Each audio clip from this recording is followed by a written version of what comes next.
Parishioners at a Waterbury Catholic church are feeling a betrayal of their faith as a well-liked priest becomes the target of a police investigation. Fox Connecticut's Jeff Valin is live outside of the Sacred Heart Church right now with what that priest is accused of and also what people are saying. Good morning, Jeff. Good morning, Joy. Allegations of this sort would test anybody's faith. A former pastor here suspected of having channeled church funds into his own pocket. This is a big shock to the community, and no one believes it. He helped everyone. He didn't. Father Kevin would not steal. But an archdiocese audit, which has yielded a police investigation, has some believing very differently. That 64-year-old Reverend Kevin Gray shattered the 8th commandment to the tune of $1 million during a 7-year stretch. We're all hoping that we will wake up and realize that this is just a bad nightmare. Unfortunately, that's not the case. Even if the allegation proves true, it appears Father Gray, who served 26 years here, is so popular, folks want to believe there's some explanation. Anything is missing is because Father Kevin was the type of person that he was very reserved person. He was reserved. He didn't like to say what he did.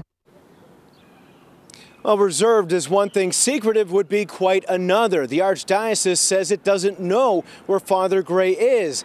It placed him on medical leave April 15th and apparently hasn't heard from him since. Also, the father had told parishioners that he was gravely ill. The Archdiocese says that too is uncertain. We're live in Waterbury. Jeff Valin, Fox Connecticut. Thank you so much for following that story, Jeff. It happened on Evergreen Avenue between Warrenton and Farmington Avenue. So let's send it out to Fox Connecticut's Jeff Valin live at the scene with more details. Hi, Jeff. Good morning. Yes, I'm standing about 100 yards away from where about 3.5 hours ago that building went up in flames. This coming in as there was a 3-story apartment building at 47 Evergreen Avenue. We want to show you some pictures from about 2 hours ago when it was going at full tilt. Now, firefighters tell us this was an electrical fire that started in the basement, then shot up the walls to the 3rd floor ceiling. A 2nd floor resident just told us moments ago how it was for him. We just grabbed whatever we could, like just enough to get out and the cat, and came outside, and then around 5:15, 5:30 we thought it was out, and then the roof just took off again. So the roof was on fire until 45 minutes ago.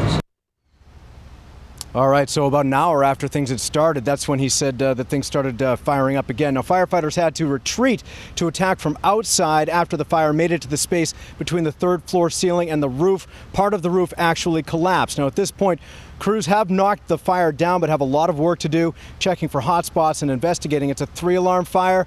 We're told 40 to 60 people are affected. No injuries or deaths reported. Some pets had to get out too as well. One cat was rescued. We're told also the Red Cross is already responding.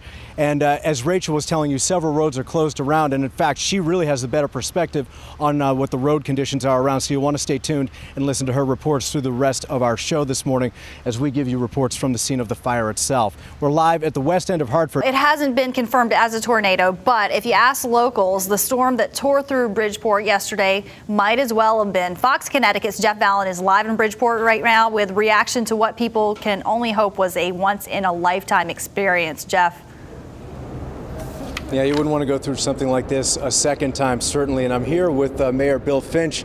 You're in charge of a lot of cleanup at this point. And where are people? You have a lot of structural damage, which we can see right here, but how about people? Where are they worst hit?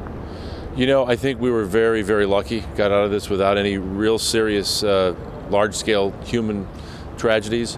We do have one person in critical condition, but other than that, a lot of heart palpitations, minor scrapes and bruises. But when you look at some of these buildings, there's a building across the harbor here with the 4th floor sheared off.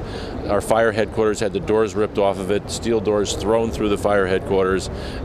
Anybody in the way of those doors would have been killed. So we were very, very fortunate. As for today, I mean, of course, it's the day after. And what are people needing from either the city for help or even maybe from the state? People in Bridgeport have been amazingly calm. I mean, I think they're thanking their lucky stars that, we got through this without a major catastrophe. I walked up and down East Main Street many times last night, again this morning. People are out there. There's almost a giant sigh of relief. They look at the houses and the buildings and the roofs ripped off, and they're just thankful, I think, to be alive and unhurt and have a place. Most people still have a place to live. There's about a dozen families that are going to be looking for places to live for a while. Okay, and real quickly, we have to go, but what was it that made you decide state of emergency? when I couldn't get back to City Hall. I mean, trees in downtown were just uprooted, thrown by City Hall. People were in meetings watching trees fly down the street, and I couldn't get to the City Hall. And I called there and I said, listen, I'm just going to go to the Emergency Operations Center and start the procedure for declaring an emergency, which we did about an hour after the storm. So it was kind of scary. Indeed. Well, I wish you very well, the whole city, of course, and thanks for your time, Mr. Mayor. And of course, it's our pleasure, yes, and of course, bricks and mortar can be replaced, people cannot, so they are thanking their lucky stars here in Bridgeport. That's where we are live. Jeff Valin, Fox.